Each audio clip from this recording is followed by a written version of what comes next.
आज हम जिस विषय पर बात करेंगे वो है क्रोध।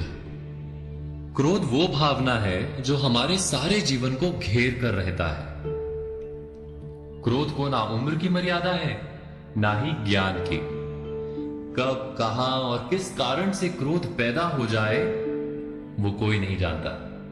और जब क्रोध जन्म लेता है तो तुरंत ही विचार करने की शक्ति खो जाती है।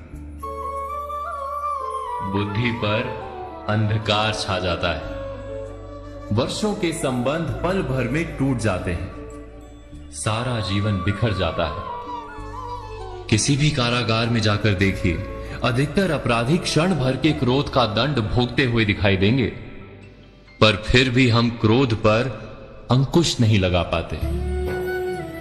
बार बार हम क्रोध ना करने का प्रण तो लेते हैं, पर बार बार हमसे क्रोध हो जाता है। ये क्रोध वास्तव में क्या है, क्यों जन्मता है और क्यों अंकुश में नहीं रहता? उदाहरण के लिए आप एक बालक को देखिए। उसे किसी वस्तु की इच्छा होती है और उस समय अगर उसे वो नहीं मिलती या कोई उसे भयभीत करता है तो वो प्रतिक्रिया देता है। बालक की प्रतिक्रिया क्रोध है, क्योंकि बालक निर्बल है, निसहाय है।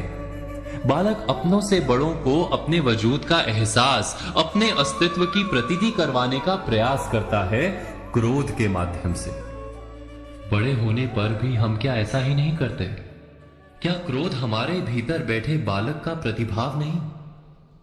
अर्थात क्या क्रोध वास्तव में केवल बालक जैसे व्यवहार का नाम नहीं? जब अहंकार को घाव होता है, जब भय लगता है, जब कोई वस्तु हमें प्राप्त नहीं होती, तब हमें क्रोध आता है, ठीक किसी बालक की भांति।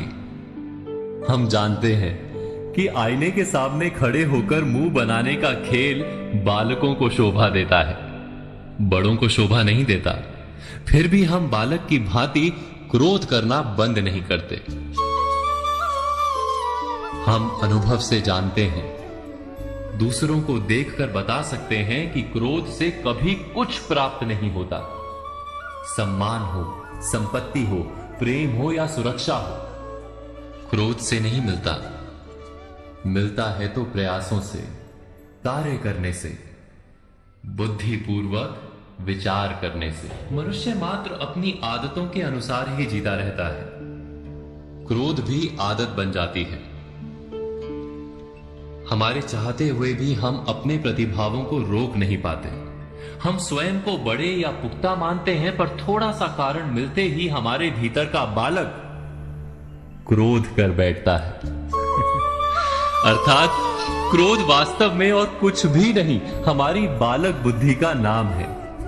जैसे ही हम इतना स्मरण में रखें कि हम बालक नहीं, बालक जैसा व्यवहार हमें शोभा नहीं देता, वैसे ही क्रोध स्वयं ही बंद हो जाता है। क्या ये सत्य नहीं?